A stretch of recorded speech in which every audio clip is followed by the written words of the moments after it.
Hey, Gordon, real quick, I don't see the chat box down below. Do you need to share something with me? Well, we launched the link, and so you're right. There isn't going to be. You're right. Okay, so yes, thanks so much, Jamie, for bringing that to my attention.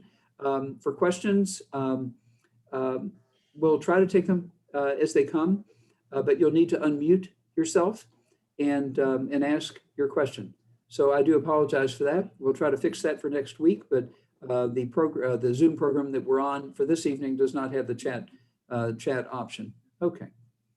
All right. Well, I want to again welcome everyone to the first of 4 workshops in a series on special needs planning. And again, sponsored by Down Syndrome Indiana, brought to you by Down Syndrome Indiana. And want to encourage you to invite others, because there are 3 more workshops after this one, and would love for the group to grow every week as we have more and more new information to bring to you. So we're going to go to screen share into the presentation this evening. It's on government benefits and programs. And for those of you that may have not heard earlier, we're making available a free follow-up consultation to all participants. And so your opportunity to take advantage of that, again, at absolutely no cost on an individual basis, either in person or virtually, will be as a result of sending an email to the email information at the end of the workshop this evening. In addition to that, you will receive a follow-up email from Jamie. Jamie, if you'll say hello one more time. And Jamie is our parent advocate and relationship coordinator, and she will facilitate your free follow-up consultation. There is so much material here. We're going to cover as much as we can in the time that we have, but where the rubber meets the road is when we look at how all of this affects you and your situation personally. All right, screen share, and here we go.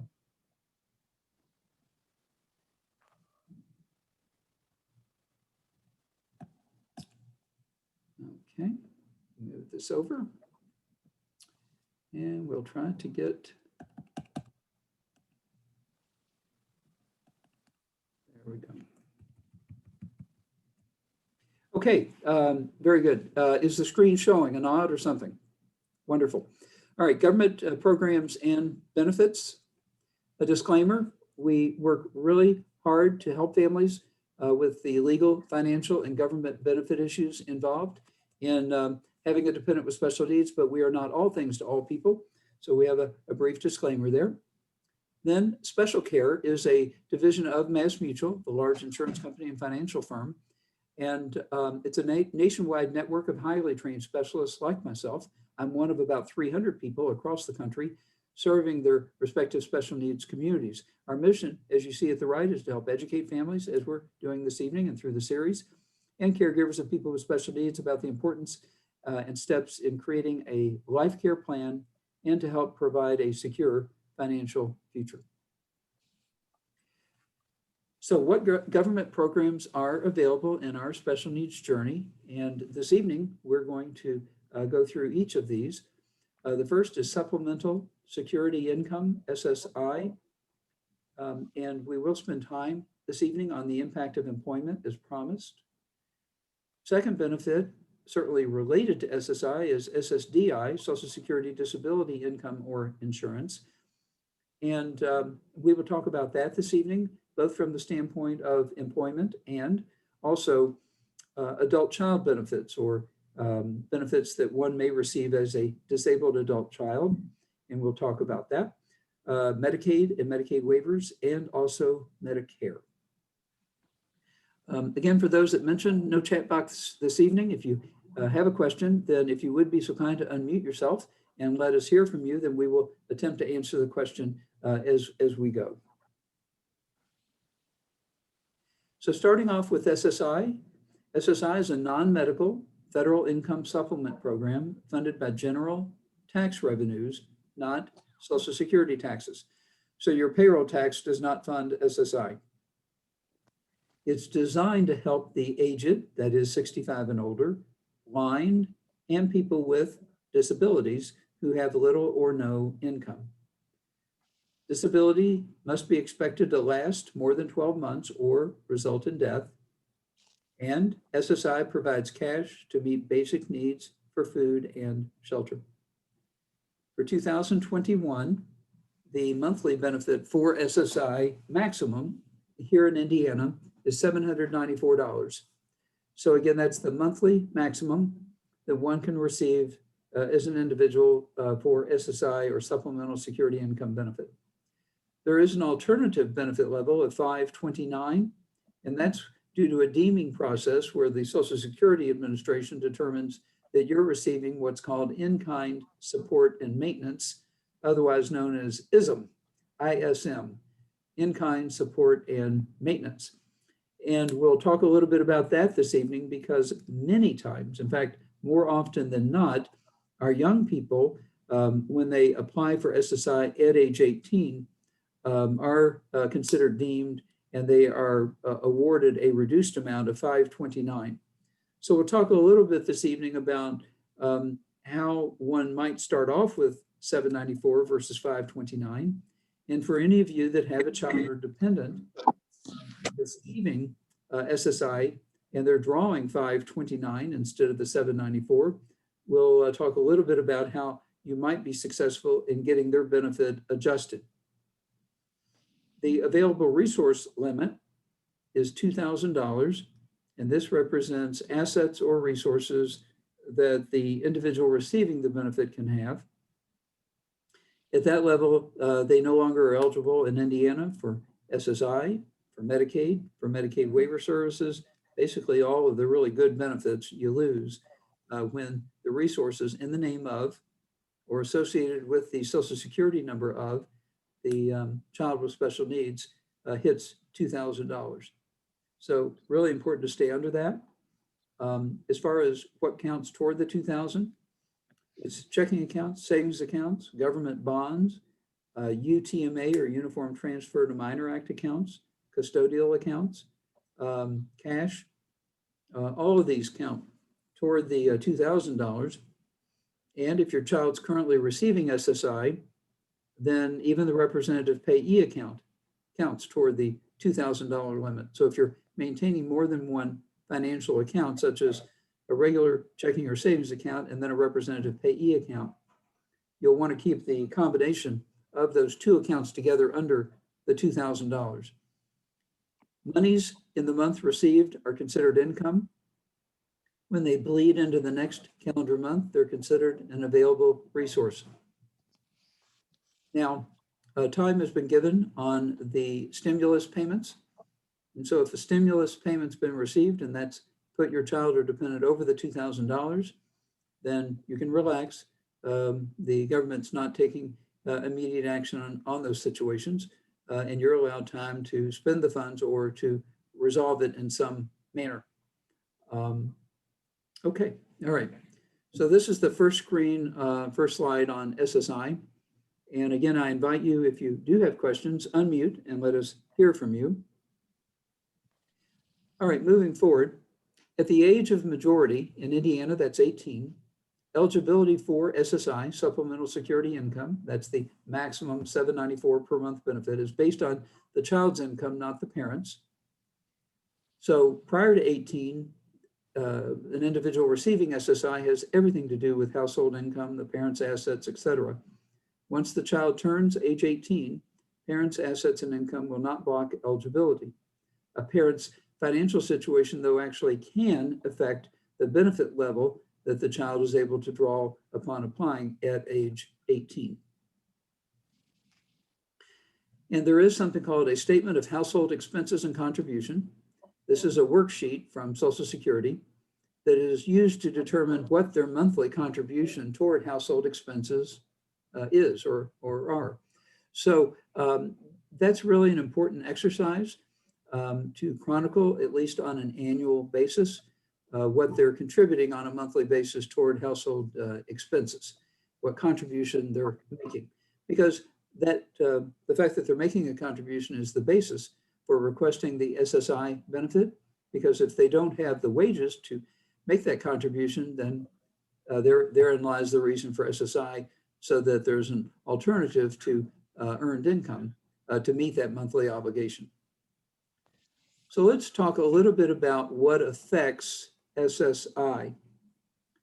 One of the things that affects SSI we just talked about, and that is the monthly contribution. Because if their monthly contribution is too high or it's too low, it's not going to work well.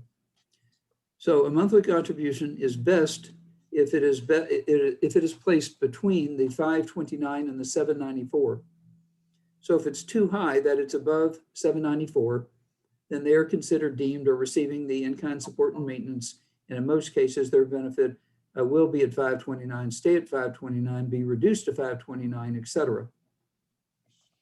If, on the other hand, you have a monthly contribution of $500, then Social Security, of course, has no motivation to increase their benefit above 529 since 529 meets the $500 monthly contribution. I think I heard someone. Did I hear someone? Okay, we'll continue. In addition to their monthly contribution toward household expenses is calculated on the Social Security worksheet, and that's one of the things that we can assist you with in the individual consultation. That is going through the Social Security worksheet and assisting you with calculating their monthly contribution, which then ultimately drives the amount of their SSI benefit or their SSI benefit level as noted. The second bullet point is income. And for SSI, the first $20 of monthly income of any type does not have an effect on SSI. That could be interest income, it could be a stock dividend, it could be a gift, this type of thing. So the first $20, no problem. In addition to that, the first $65 of income earned in a month is not counted as well. So in doing the math, that means our special family members get a pass on the first $85 of income. Since the $20 is of any type, it can be earned. And so their first $85 of earned income each month does not adversely affect their SSI benefit amount. So if they're drawing $794 per month, then they can make $85 and still draw their $794, no effect. After the $794, or excuse me, after the $85 of income, then Social Security does start reducing their SSI benefit. For each $2 earned, there is a $1 reduction to their SSI benefit. So if they have a part-time job and let's say they're earning $285 a month, $285 a month in their part-time job, then Social Security is going to say of that 285, the first 85, no problem. Then we're down to 200. And at 200, they're going to take half of that. Again, a $1 reduction for each $2 earned. Half of 200 is 100. Therefore, that $285 of earned income in that month will reduce their SSI benefit by $100. So SSI would go from $794 to $694. And then, of course, in addition to that, they would have their $285 of earned income.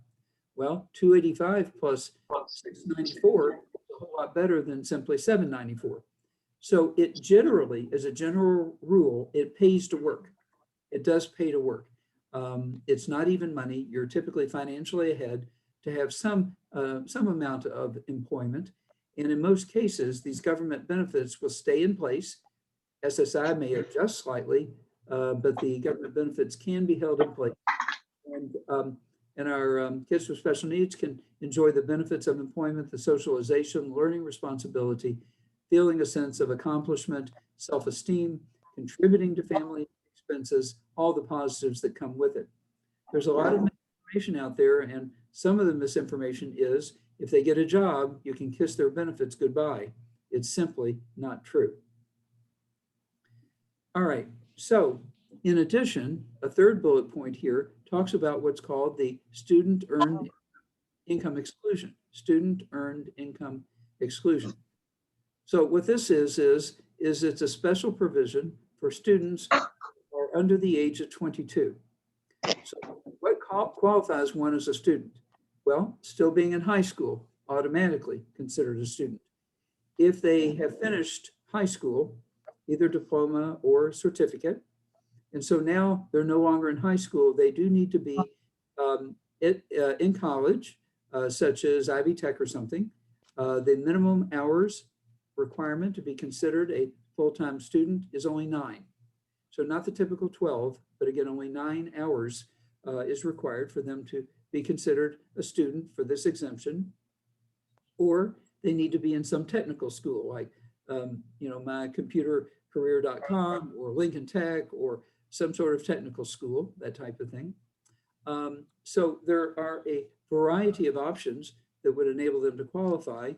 And so the answer is qualify for what? And the answer is qualify to actually have earned income with no adverse effect on their SSI payment.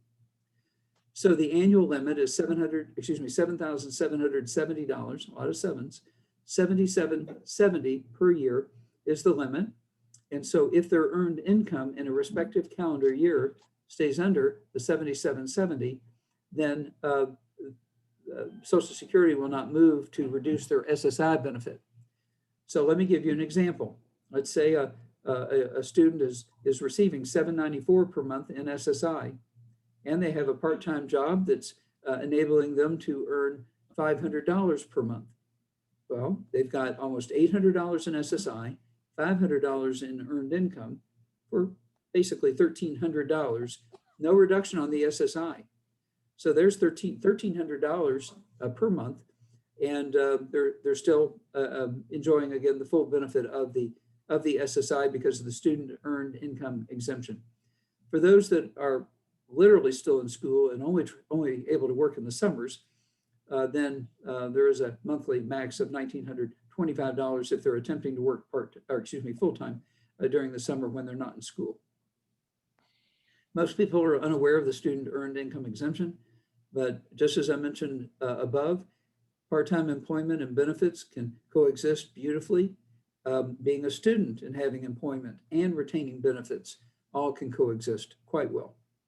The fourth bullet point is child support, and child support does affect SSI.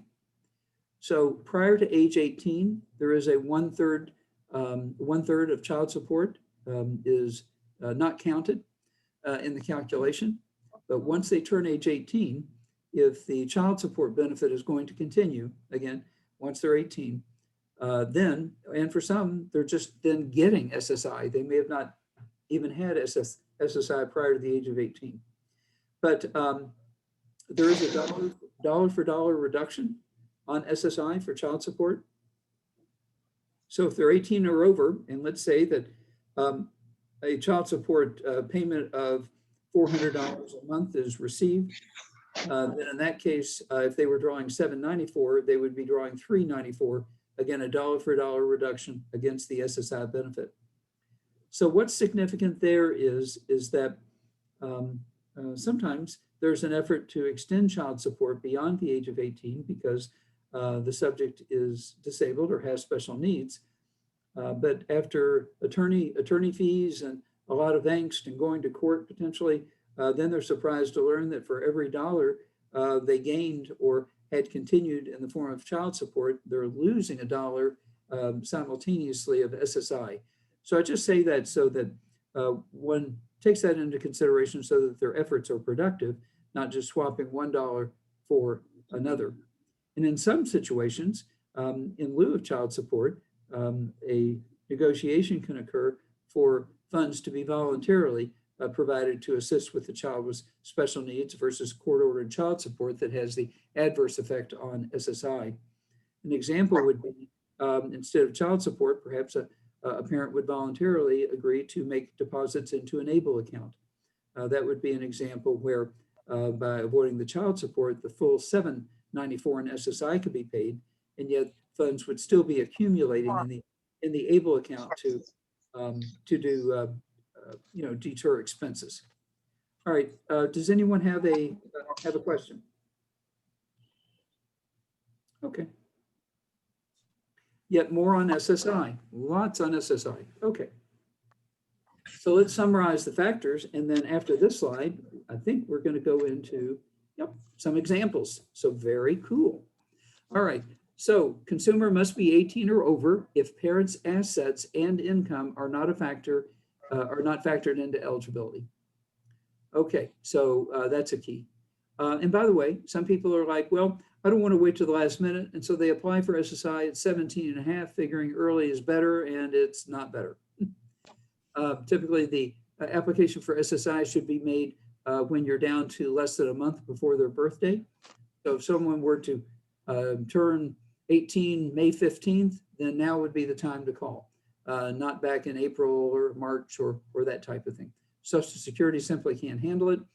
When you contact them or make an application, they want to get rolling with the process, and it's a problem if there's some sort of delay as a result of the child not yet being 18.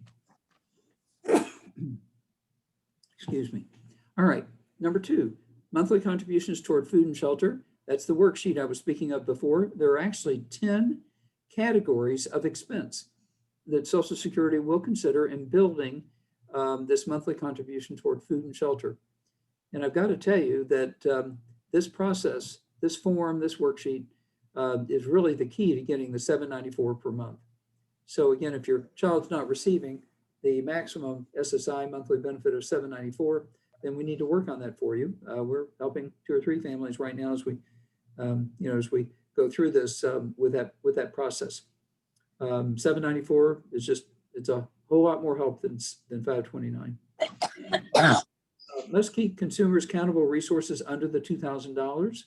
And again, that counts basically all money in their name, their social, their control, that type of thing. And if you have a child and they've got 5,000 or 10,000 or 15,000, don't worry. Practically everything with special needs is fixable.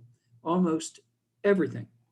I didn't know that 23 years ago, but after working with close to 3,000 families over the last 23 years, I've seen practically every measure of situations, and practically everything is fixable. On the legal, financial, and government benefit issues with special needs, it's working with people that deal with this every day.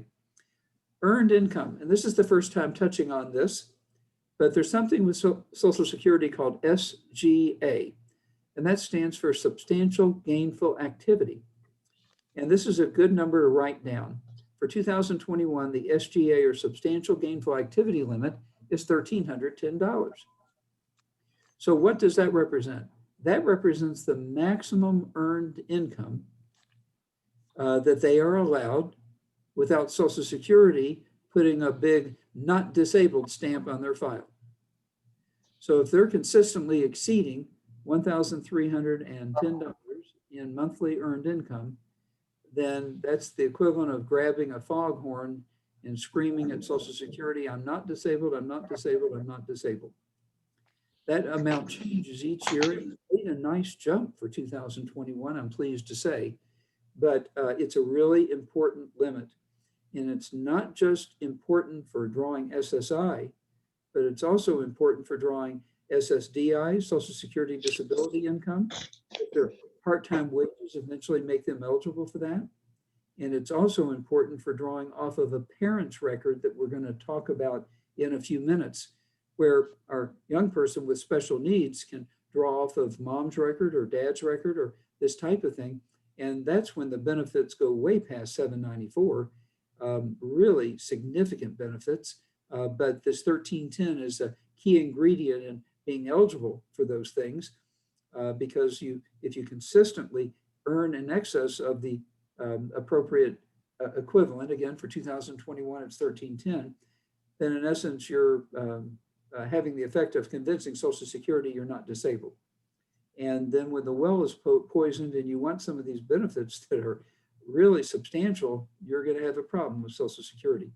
And unfortunately, they don't always just look at the moment, but there's a record. Month after month, year after year, a record is being created. And certainly Social Security has access to that when they're evaluating people. You mean $1,310 a month? Yes, thank you. $1,310 a month. Mm-hmm. Thank you so much for asking, Carlotta. I appreciate that very much. Okay. So you're saying for earned income, you can't go over $1,310 a month? Oh, you most definitely can, but there are consequences. Right. So they can go over 1310, but what I'm saying is when they go over 1310, there are consequences, such as in the future, potentially not being able to draw off of a parent's record in the way of disabled adult child benefits. Also, if they're drawing SSDI, Social Security Disability Income, because they've paid in enough quarters to be eligible, then they will render themselves ineligible for Social Security disability benefits. So shall we say the best place to be is either under 1310 or working someplace full-time with group health insurance, life insurance, a 401k, and benefits. But if you get caught in between, you're giving up a lot for what little you're gaining. Did that make sense? Yes, so are you saying with them working and receiving SSI combined, they should not go over the 1310 a month with employment and receiving SSI? I am not. I am indicating that the 1310 is earned income only. Okay. Earned income only.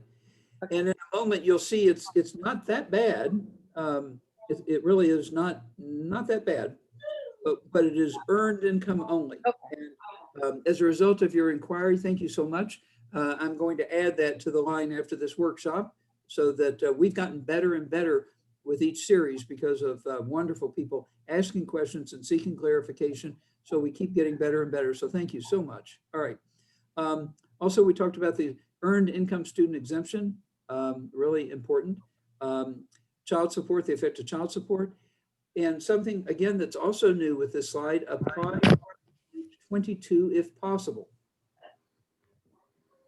Again, apply before age 22. So what's significant there?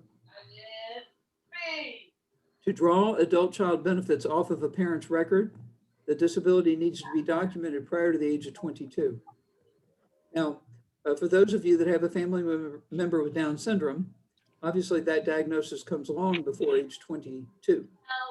But in situations where the, okay, I think there's someone that may want to mute, possibly. Okay, but for those of you where there may be a diagnosis not as clear as chromosomal, such as Down syndrome, the earlier you engage with Social Security, the better, prior to age 22 if possible, because in order to draw adult child benefits off of a parent's record, the disability needs to be documented prior to 22. There's no better way to document the disability than qualifying for SSI benefits prior to the age of 22. Be prepared to appeal. Social Security is behind because of COVID, and we're seeing people having some challenging situations these days with Social Security, partially due to the backlog. But I'm alerting people to be prepared at the time you initially apply to appeal. So if we don't get a yes the first time around, then appeal. These benefits are worth hundreds of thousands of dollars. So please do not allow a declination letter to cause you to pack your bags and go away. It should be, oh, well, not surprised, we're going to appeal. And please keep in mind the timelines on the letter, because typically you're afforded 60 days, 60, that's 60 days to appeal being declined for benefits. And you're going to want to be timely in your response, because that's what keeps Social Security on the hook. As long as you keep your claim active and do not allow it to expire, when you are eventually successful, then Social Security will have to deliver a back payment for all of the months that lapsed in the meantime. Unfortunately, if you let the 60 days go by without responding, then you have to start the process over, and that takes Social Security off the hook for those months of having to make a back payment. Hey, Gordon, this is Carlotta Harrison. I have a question. Do college savings plans, do those count against, go against the child's income as well? Okay, great question. And the answer to that is it depends. For the most part, there are two types of 529s out there, and I don't mean by that one state versus another. There are regular 529s, and then there are what's called UTMA 529s. And you'll know which you have because the registration should include the acronym UTMA, meaning the address and the name and address of registration when you receive statements. So the UTMA is the type of account that's the problem, and that's because if it's set up as a UTMA, it's being funded by the student. Okay, so as an example, if you set up a 529 and you fund it with the child savings account, then chances are the financial institution is going to set it up as a UTMA because the child's money is funding it. If, on the other hand, grandparents or parents set up the 529, fund it with their money, then it's not a UTMA. So the only time we run into problems typically with 529s is when it's funded by the consumer's own money. And therefore, that's why Medicaid or SSI will want to consider it their asset. Did that make sense? Yep, thank you. And that's rare. We don't see it that often. So for the most part, 529s are not a problem. However, if you want to remove any potential problem, of course, there can be a beneficiary change on a 529. That will resolve the issue as well. And then, as we'll find out next week, if a 529 was set up for a child with special needs, and then as it turns out, they're perhaps not going to go to college or need it for higher education expense, then the 2017 enhancement to ABLE accounts now enable us to roll a 529 over to an ABLE account. Okay, thank you. All right, you're very welcome. Thank you for the questions. Okay, all right, we're going to move on to some examples. This is where I have oh, excuse me, I have a quick question on the days to appeal. yes, Did you say 60 or 16? 60. Great, thank you. You're welcome. Any other questions before we move to examples? Okay, I appreciate the participation. Thanks, everyone. Okay. Okay. I actually have a question. Oh, yes, please. Is it Lindsay? Yes. Okay. Okay, so my daughter has Down syndrome and she's 6. She got on SSI when she was a couple months old. And at the time, I had a 6-year-old daughter who had a bank account, a savings account that I would just put money in. They said that was not allowed. So I'm wondering, now my oldest is 13, when she gets a job, do I have to claim her income? And then that's going to count against us, because my other daughter, her Medicaid is through the SSI, and I would hate for her to like lose her benefits just because her sister is going to get a job to pay for stuff. Wow. Okay. Loaded question, and thank you so much for bringing it up.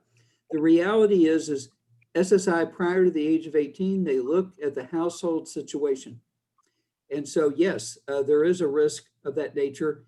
And my suggestion would be to actually call or make contact with Social Security before the older sibling secures a job in order to confirm the implications of that and what, if any, workarounds are possible. Because yes, that risk does exist prior to the age of 18.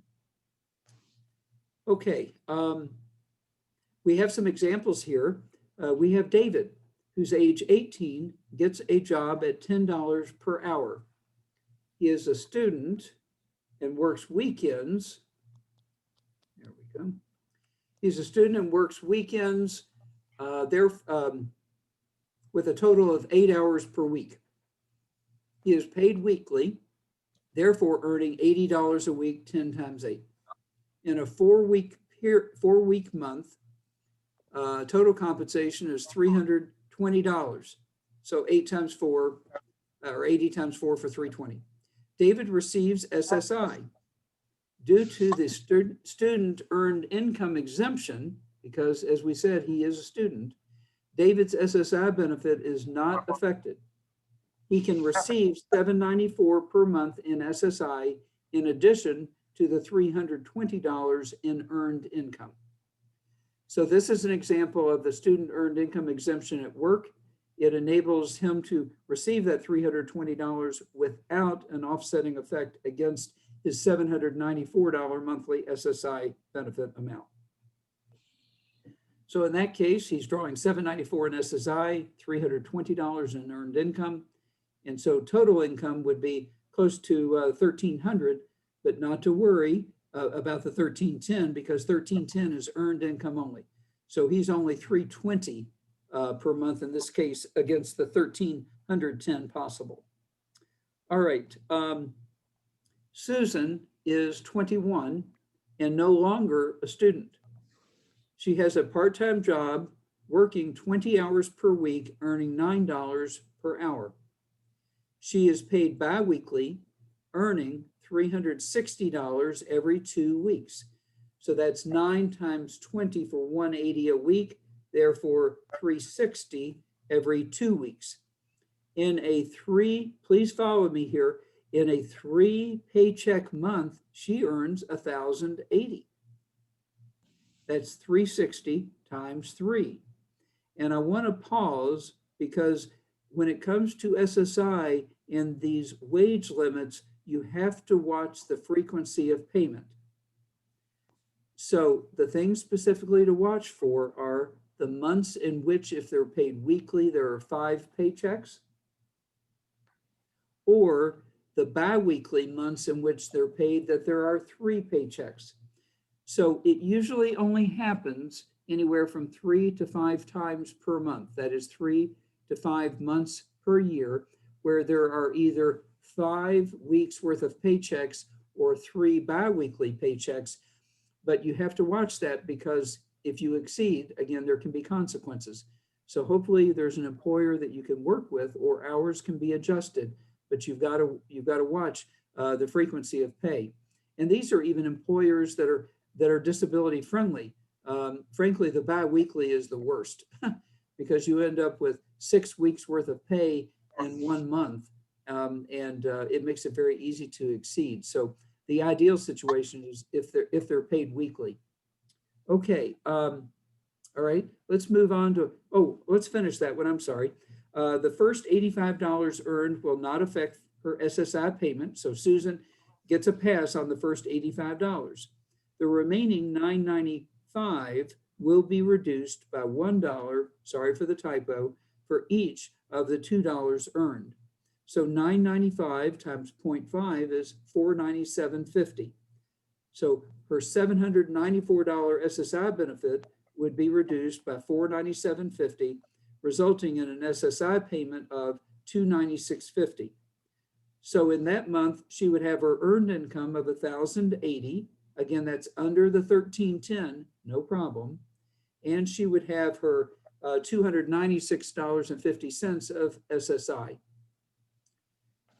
Okay, now for both of these individuals, there's no problem with maintaining eligibility for Medicaid, Medicaid waiver services, voc rehab services, etc., because they've stayed under $1,310 in earned income. As long as they keep their available resources under the $2,000, they're good to go. Any questions on either of these examples? We do have one more example on the next slide. Okay. Jerry is dual eligible. So what's dual eligible? Dual eligible is someone that is eligible for both SSDI as well as SSI. So he's got both happening. And you might say, how do you do that? And the answer is either. All right. Someone needs to mute, please. Thank you. Thank you. Okay, we're still hearing it. Sorry. Okay. So Jerry is employed at $10 per hour and works 24 hours per week. He is paid biweekly. He grosses $480 every 2 weeks. So 10 times 24 is $240 a week. And therefore, if he's paid every 2 weeks, it is $480. In a 3 paycheck month, his total gross is $1,440. Maureen, I'm Okay. trying to listen to the thing. Okay, let's see here. Okay, give me one moment.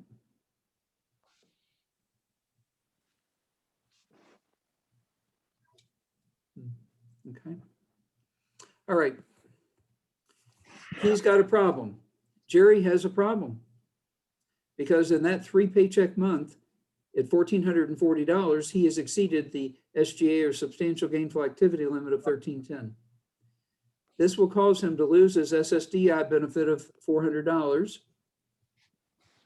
at his earned income of $1,440, Jerry also loses SSI. That's a problem, as the loss of SSI, as was just mentioned a few minutes ago by Lindsay. That's a potential problem because the loss of SSI may put his Medicaid and therefore Medicaid waiver services at risk. It really is best to stay under the $1,310 per month, where he could receive as much as maybe $1,300 in earnings under the $1,310 and $400 in SSDI for $1,700 a month. So again, the stakes are really high here. Now, if someone is dual eligible, then retaining the SSDI can keep them on Medicaid and Medicaid waiver services. It's trying to balance things to have the best of all worlds. But again, exceeding that $1,310 per month, it is a problem on the earned income side. And we're starting to see it more frequently because as we come out of COVID and employers are desperate to find workers, our children with special needs are competing for jobs with higher wages. We're seeing $11 and $12 an hour. So just try to keep the $1,310 in mind. The reason for that is because not only can it potentially cause a loss of benefits, but you would not want them permanently penalized, especially if that job only turned out to be for 3 months or 6 months, meaning no sense in their being penalized for years over something that was a very short-term gain for them. So I just want to try to get the attention with that $1,310 maximum earned income limit. Okay. Now we're going to move from SSI to SSDI and also talk about adult child benefits. And this affects retirement plans for everyone on this call. You heard me, it affects retirement plans for everyone on this call. So SSDI, adult child benefits, pays benefits to adults who have a disability that began before 22, meaning the onset or the beginning of the disability was prior to age 22. So what does that mean? That means if we had a situation where, unlike Down syndrome, someone's disability resulted from an auto accident at age 26, they're simply not eligible for the adult child benefit to draw off of a parent's record. So from that standpoint, individuals that have a genetics or at birth disability are in essence ahead of the game because they don't have the burden of proof relative to when their disability began. Unmarried, or in some cases, if married, to a consumer, also Social Security eligible. So please catch that. Unmarried, or in some cases, if married to someone, also Social Security eligible. So if someone is going to attempt to retain their benefits and marry, they need to marry someone basically equally yoked. When we mix disabled and non-disabled, there's a loss of benefits. There is a consequence. So just tuck that in the back of your mind so that decisions at least can be made on an informed basis, that you're not subject to fallout after the fact because you simply did not know. So, okay. And by the way, 1310 is for most individuals with a disability. For those that are disabled as a result of blindness, the limit is 2190. And that's simply because they had a lot of lobbying power at the time the Social Security legislation was passed, and they got a carve out for them. But now one can have more than one disability, but if among their disability they're statutorily blind or visually impaired, this type of thing, and it meets the criteria, then they have a much higher ceiling. So be cautious about exceeding this limit, and also, as we discussed earlier, the pay frequency, such as biweekly. Benefits can continue throughout the adult's lifetime, meaning that being able to draw off of a parent can start at a fairly young age and can last for decades and decades. In fact, it can outlast the parent. Believe it or not, an adult child with a disability can draw off of a parent even if they have been deceased for decades. So these benefits are not only rich, but they can last a long, long time. And so we want to be thoughtful and careful about poisoning the well and not being aware of what's going on in the moment and have it come back to bite us, potentially costing them hundreds of thousands of dollars.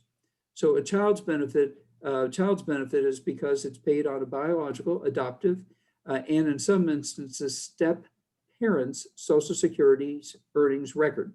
So we're talking about mom, dad, biological, adoptive mom or adoptive dad, or again, in some cases, a step parent, even if the step parent has not adopted them, if they are considered a dependent of the step parent.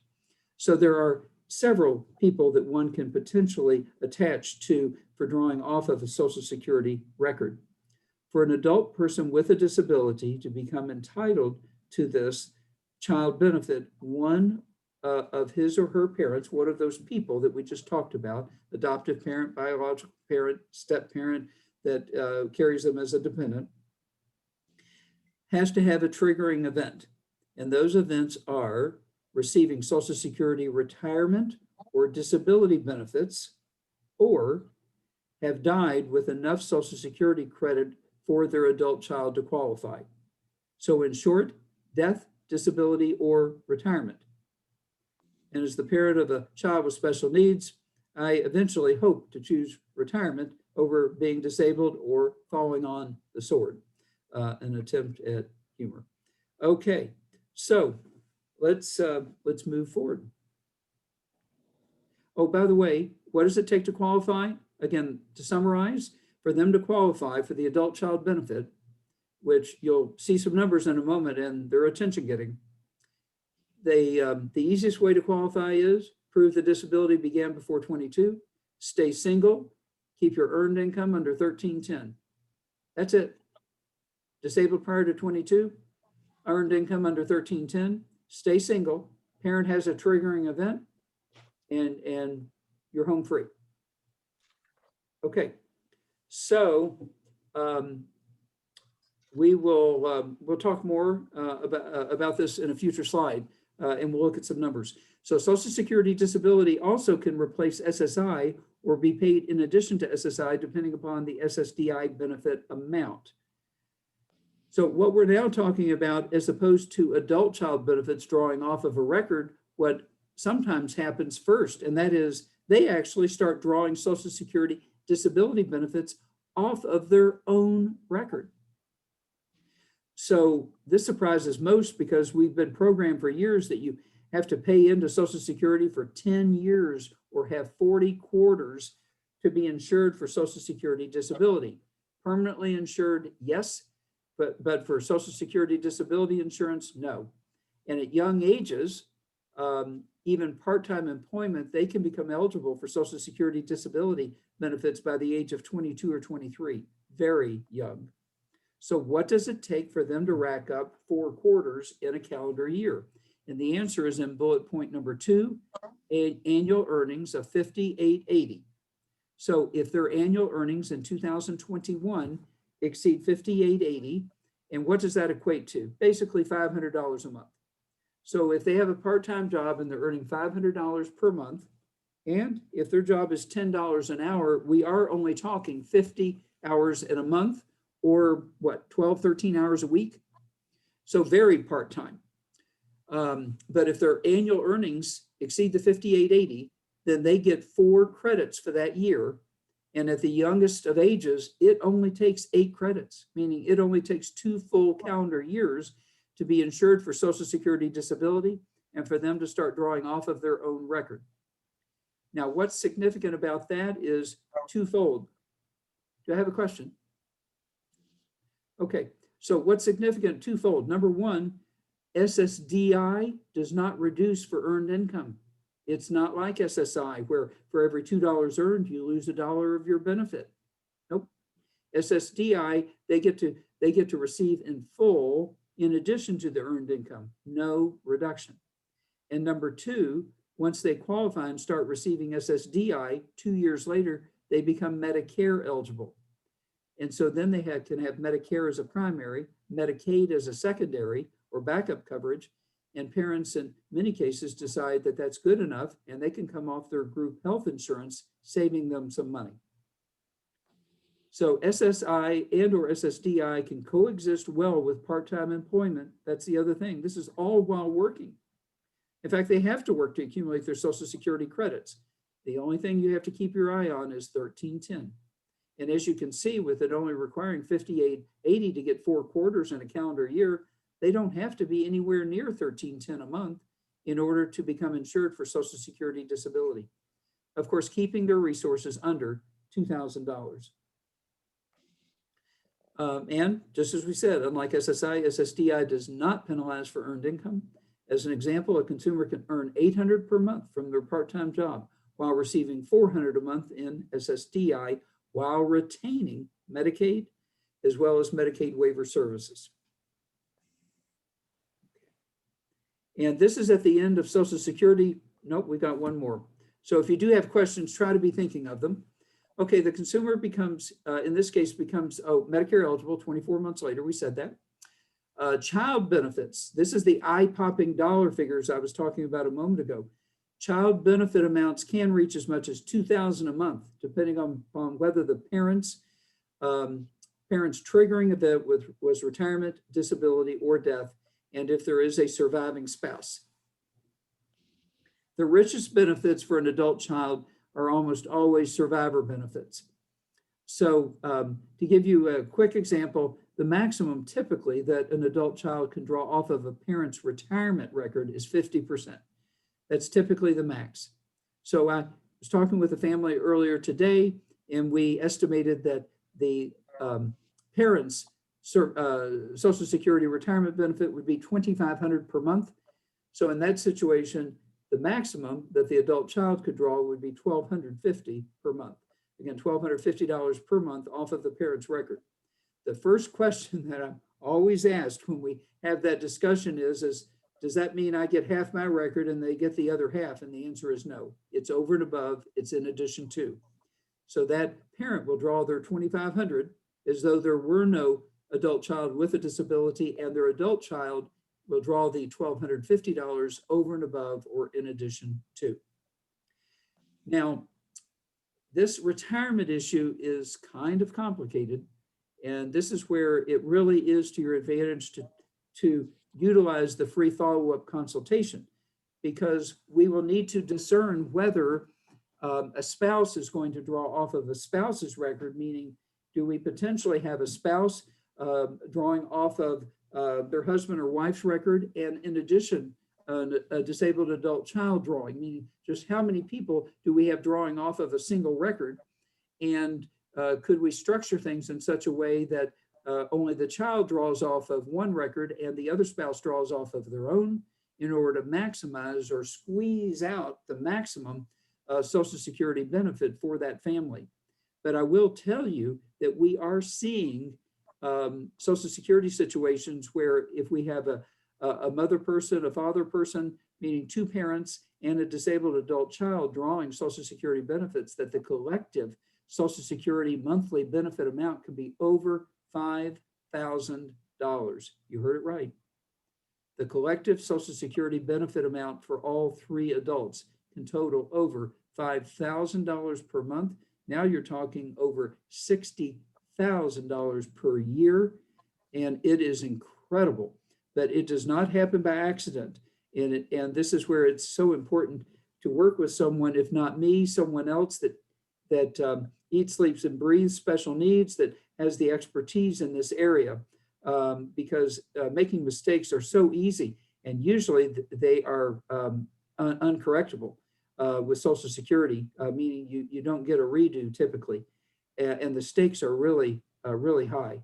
I had a family just a few weeks ago down in Kentucky, and we ran the calculation, and the difference by, again, how we structured the adult child benefit, the spouse benefit, and all of this, the difference was between $600 and $700 per month.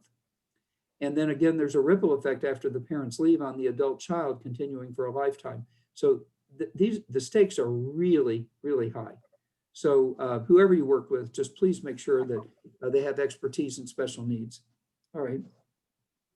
The one last thing that sometimes makes me unpopular with the largest wage earner in the family, and that is to maximize the child's benefit. The highest parent wage earner would drive their wages up to age 67 before retiring, before drawing Social Security retirement, because at full retirement age, one has maximized what others can draw off of their Social Security record.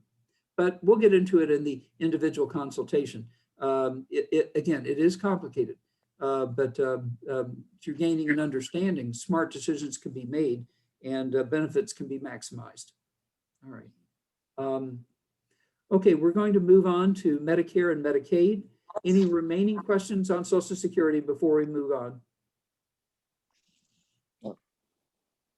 Okay.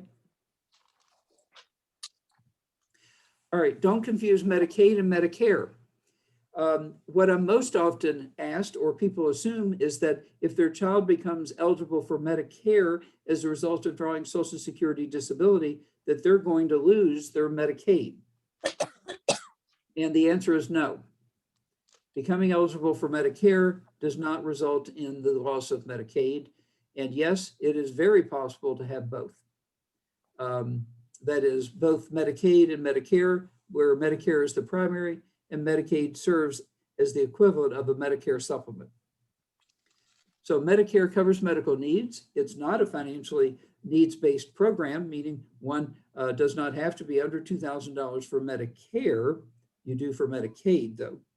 Provides benefits for all necessary medical treatment, regardless of the recipient's financial status. Eligibility is either at 65 or younger if receiving ssdi from a parent's record or their own. So we see our young adults with special needs, in some cases on Medicare in their 20s. You heard me right, in their 20s, because we mentioned a moment ago that they may be eligible to draw off of their own record as early as age 22 or 23. And then by age 25, 2 years later, they would be on Medicare. So we sometimes see parents, or excuse me, a young person with special needs on Medicare even before their parent. So kind of interesting. Okay. All right, Medicaid instead. It's a needs-based program implemented by each state individually with reimbursement by the federal government. Government health insurance for children, typically with certain disabilities, and covers the cost of most medical treatment care, medical care for those with low income. Children may qualify if a parent's receiving Social Security, SSI, or SSDI, and it funds the Medicaid waiver benefits. And we will talk about waivers yet this evening. Medicaid, on the other hand, versus, continuing, Medicaid pays medical bills of people who have low income, cannot afford medical care, and meet other eligibility requirements. So it's assets and income.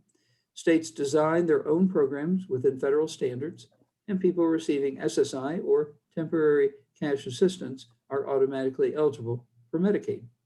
If 18 or older, application for SSI is required prior to applying for Medicaid or Medicaid waiver services. And that's as a result of Indiana being what's called a 1634 state, where Indiana, along with about 34 other states, have signed on to the federal guidelines, and where Medicaid and SSI are glued at the hip. So if one is 18 or over, they are expected to either be receiving SSI or have a pending application for SSI if they're going to apply for Medicaid or Medicaid waiver services. And we see this sometimes where we have maybe someone in their early 20s that is not yet on a Medicaid waiver, nor have they applied for SSI. And so they go to the waiver office, the BEADS office, the Bureau of Developmental Disability Services, to apply for the Medicaid waiver. But they're summarily turned down because there's no pending application for SSI. So it's also not just what benefits, but it's even the order in which the benefits are applied for or approached. Again, it is great to have help. This is just a sampling of what Medicaid covers or provides for. So you can see this. A lengthy list we won't take the time to read so that we can wrap up on a timely basis this evening. Okay, we've got somebody doing a little artwork on us. If somebody wants to check and see what their kids are doing, maybe. Okay. All right. Okay. States can waive certain requirements, including the requirement that individuals live. Now we're into waiver programs. Okay, live in an institutional setting in order to receive Medicaid funding. Eligibility is based on recipient's income. There is an income cap for Medicaid waiver services. So we have the 1310, which is the SGA, substantial gainful activity limit. We now have a second very important income limit, and this is overall. So earlier, one of our people this evening asked, now does that 1310 include Social Security and earned income and so forth? And I indicated it did not. The 2382 does. So now you have the answer to the question of, well, what is the total income max? And the answer is 2382. So that takes earned income into consideration, gifts, Social Security, SSI, SSDI, etc. So if one goes over 2382 in total income and or above $2,000 in available resources, then they have rendered themselves ineligible for Medicaid and Medicaid waiver services. Okay, questions on that? By the way, I mentioned early on that most issues with special needs are fixable. And literally, if one does go over the $2,382 per month, there is a fix for that. But you have to put the fix in place. Otherwise, it would render ineligibility for Medicaid and Medicaid waiver services. The fix for that, and we do see it, believe it or not. How does one get to that point when you're limited to $1,310 in earned income? The answer is adult child benefits. So if one draws $1,300 or $1,400 off of a parent's record, then when you add the $1,300 or $1,400 to earned income, like at $1,200, well, you just went by the 2382. So it is possible to be under the 1310, but over the 2382. Again, there is a fix for that, and we cover that in session number 3. There's a certain type of trust that fixes that issue. And by the way, for those of you that maybe have a little bit of income or assets and figure because your child is a minor or under the age of 18, they're not eligible, it's different with Medicaid waivers. So with Medicaid waivers, unlike the SSI we were talking about earlier, parents' assets and income are not factored in. So parents can have a 6-figure income, they can have a 6 or 7-figure net worth, and the child can be on Medicaid and be receiving waiver services. Again, it's only on the child for the waiver.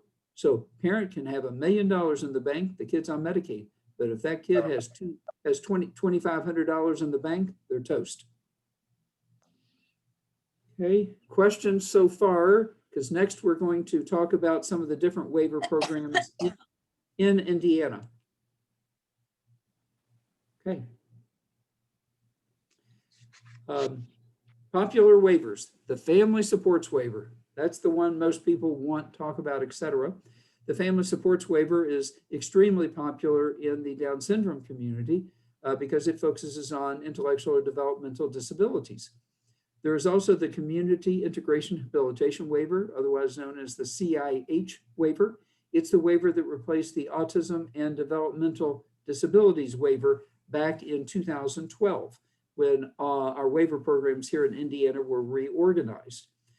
There is also the, by the way, the community integration and the family supports waiver are managed through the Bureau of Developmental Disability Services for Central Indiana. That's the office in Glendale, in the Glendale area at Kessler and Keystone.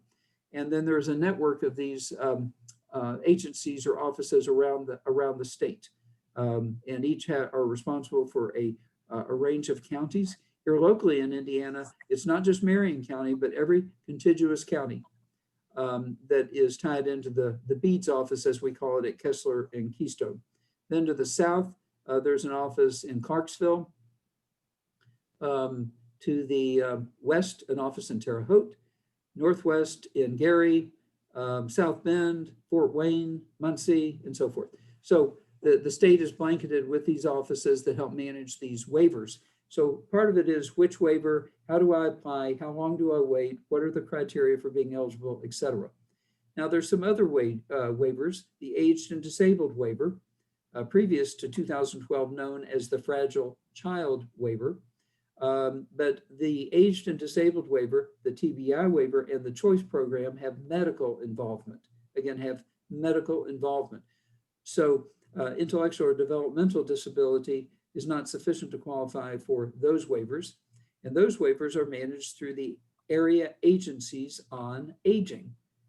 Here in the central Indiana area, it is SACOA, the Central Indiana Agency on Aging. So SACOA, CICOA, and they handle the aged and disabled waiver, the TBI or traumatic brain injury waiver, or the choice program, again, here in central Indiana.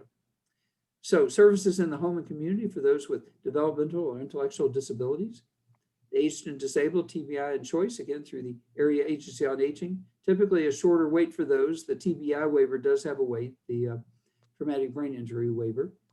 Family supports waiver has a maximum budget of roughly $17,000 per year, a wait of 8 to 10 months, though I've heard longer recently because of COVID. So perhaps a year is more realistic. And then the community integration and habilitation has a larger budget. And so it's sought after, but you can't get on a list for that. It's pretty much on a select criteria or a crisis basis. And okay, so that's Indiana's waivers. I'm pleased to report that we're in better shape than most of the states around us. The entry waiver in Kentucky, as an example, which is called the Michelle P. waiver, has a wait of about 10 years. Illinois is a mess. That's the best way to put it. Ohio and Michigan are not doing any better than Indiana. And so right now, frankly, Indiana is sitting pretty well. In Indiana, there's also the CHIP program, Children's Health Insurance Program. Can cover children up to the age of 19, must be qualified based on income or financial criteria, and there's a range of services that are covered. Then you have the children with special health care needs. And for this one, there's a menu of different diagnoses that are covered. There's also a financial requirement or criteria. And this is up to age 21 as opposed to 19 in the case of CHIP. So you have special health care needs, you've got CHIP, you've got waivers, disability, Medicaid, and so forth. So a variety of programs. In fact, in the state of Indiana, I think there are 20 forms of Medicaid. So talking about complicated. So as we near the end, and we're about 10 minutes to finish, so I do want to mention any questions that you have, if you want to get those together, because it looks like we will have a few minutes at the end to address them. But the role of a financial professional and attorney, because typically there's teaming, and then in some cases, a CPA as well, but understand the financial needs of the individual and how social, medical, and legal needs impact their life care plan, provide a financial needs and legal analysis, coordinate financial and legal strategies with the financial professional and attorney, as well as other professionals on the team, offer financial options that make the most sense based on their needs, and work together to help ensure that benefits such as Medicaid and SSI are not unintentionally jeopardized. To know the questions to ask and how your current, about your current and future needs, to help the caregiver maintain the lifestyle of their loved one with special needs, and to maximize on opportunities for today and beyond. Okay, so with a little bit of artwork thrown in, this is my contact information. And so if you want to note that, there is a website there, www.gordonfhomes.com, an upcoming education series, I think for most of the rest of the year, are being loaded onto the website. So if you are unable to make one in this 4 series, they are being recorded, and I believe they will be posted to the Down Syndrome Indiana website. In addition to that, if you want to participate, either pick up the missed session or go through some or parts of the workshop series again, then visiting the website will tell you upcoming series that are available to do so. So all you have to do is email. I will tell you that for the next 4 weeks, we're doing a like series for the Louisville Council on Developmental Disabilities, and it's every Tuesday, just it's the same workshop as the Thursday. So if for some reason there's a Thursday you can't make it, if you would be so kind to email me, then we're more than happy to get you an invitation for the Tuesday workshop that respective week so that you can see the very same material on Tuesday as opposed to Thursday. We're doing our very best to get this information out there because help with this complicated stuff is really good. And you simply can't hop on Google and get your questions answered that way. It varies by state. It's simply complicated. All right, well, with about 10 minutes remaining, I do want to open it to additional questions on anything we covered or other special needs topics of interest. And so would anyone like to ask a question? I'm going to hold with the slides for just a moment before I stop sharing, simply because a question asked may relate to one of the slides and I want to go back to it. So would any questions that anyone would like to ask? This is John Cooley. Yes, sir. I completely missed your CHIP program slide. Would you mind? Okay. Thank you so much. Absolutely. Yeah, I appreciate your participating, John. Other questions, please.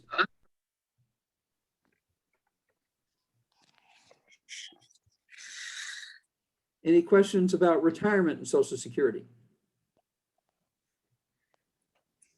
I do have one question regarding the income of the child. I assume that is all gross income, not It is. net income. It is. And thank you for asking. So it's considered a Social Security income, meaning it's the Social Security or it's the income that Medicare is being taxed against. So even if one is participating in a 401k, which reduces their income, they're still going to look at the gross income before the reduction, if you follow me. Okay. Yeah, great question. Thank you so much. Some people assume it's net and can get in trouble. So it's gross, it's the full income amount. Most employers will work with people to kind of keep it curbed or under control to maintain eligibility for these benefits. But the three numbers that are most significant in this evening's workshop are the 1310 in earned income, the 2382 in total income, and keeping it under the $2,000 for resources. Really important numbers. Other questions, please.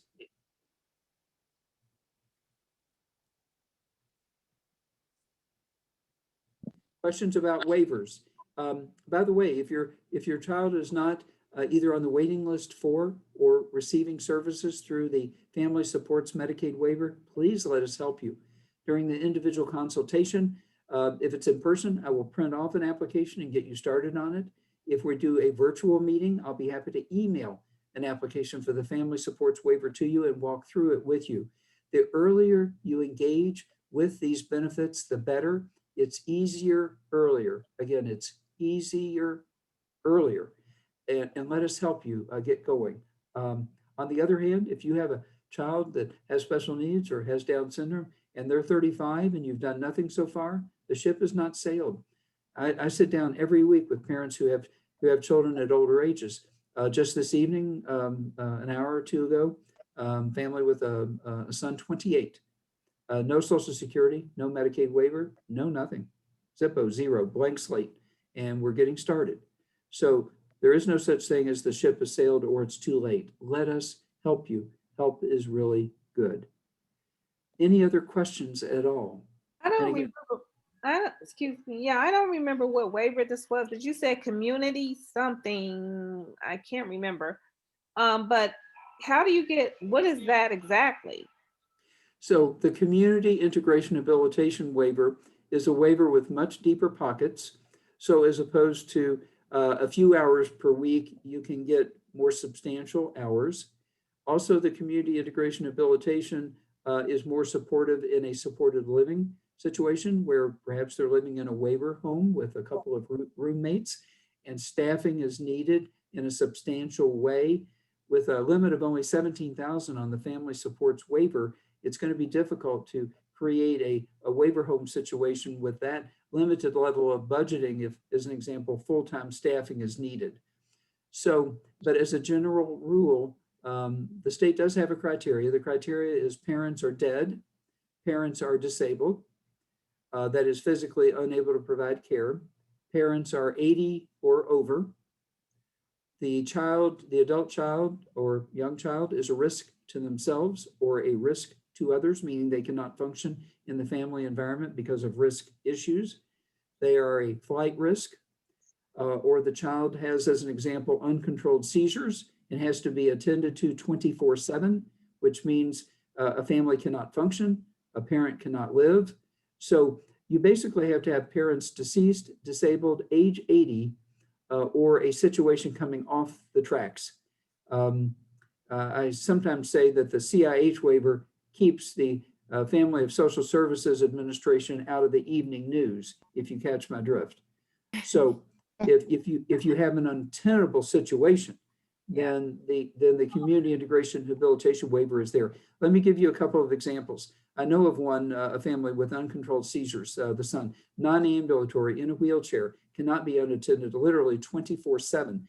And when he aged out of his secondary education experience and came home full time and not suitable for voc rehab or employment, I mean, literally at home, having to be attended to 24/7, then basically in that situation, the mother quit her job. She was a nurse and therefore qualified to provide care. So she literally quit her job, became his employee, and under the CIH waiver went to work for her disabled adult son.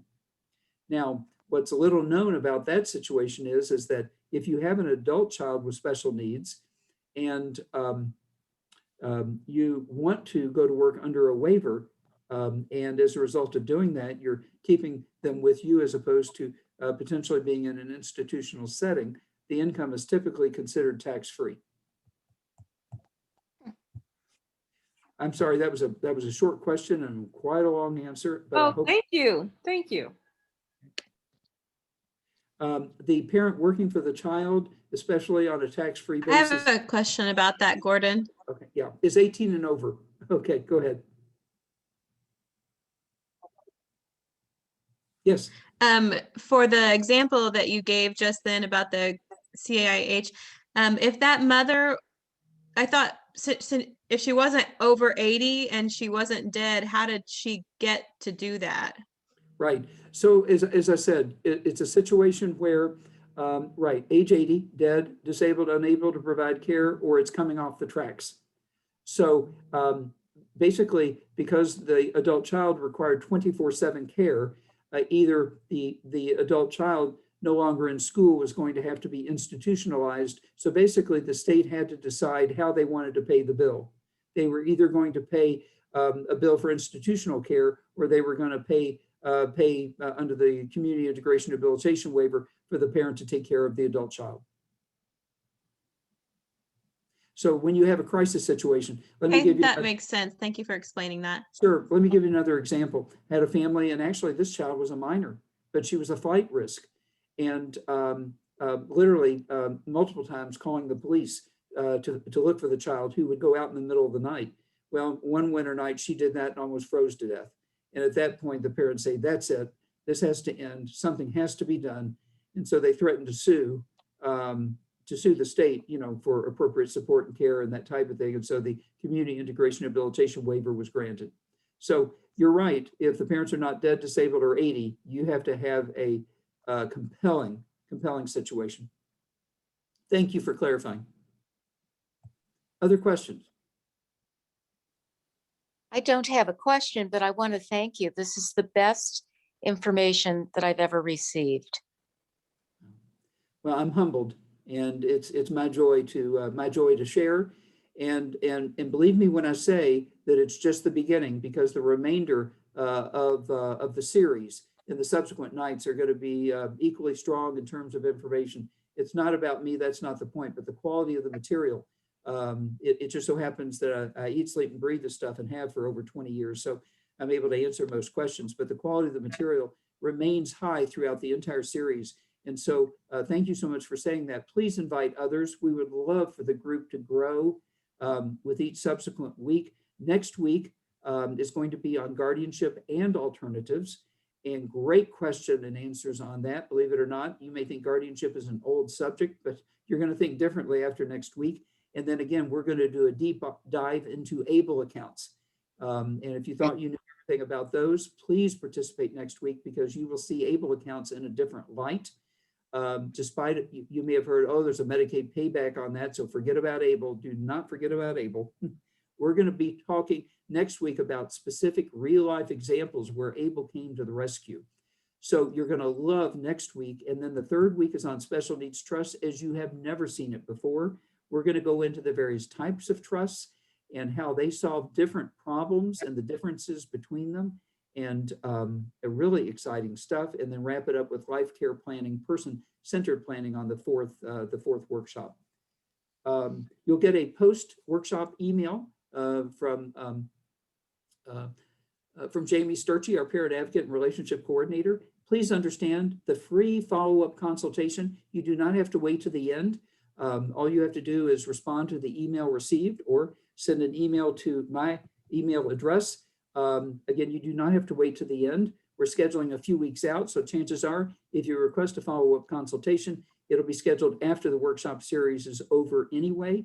So I encourage you to respond absolutely free, and it gets very specific to your individual situation. I mean, to the point of looking at Social Security reports and your earnings history and projections on your Social Security retirement. And when do you want to retire or not? And what are the implications on your adult child? And does a spouse draw off of you or not? And what are survivor? Oh, it's huge. I tell you, I just get so excited. So with that, I best wrap up. It gives me such joy to share the care and help families. So God bless you. Thanks for being a part of this evening. If you're liking what you see, shoot an email to Down Syndrome Indiana and let them know that this is good stuff. We want to keep it coming, and we will see you next Tuesday or Thank you. Thursday. Sorry. Thank you so much. All right. Thank you. Thank you. Thank you. Thanks. Thank you. You're welcome.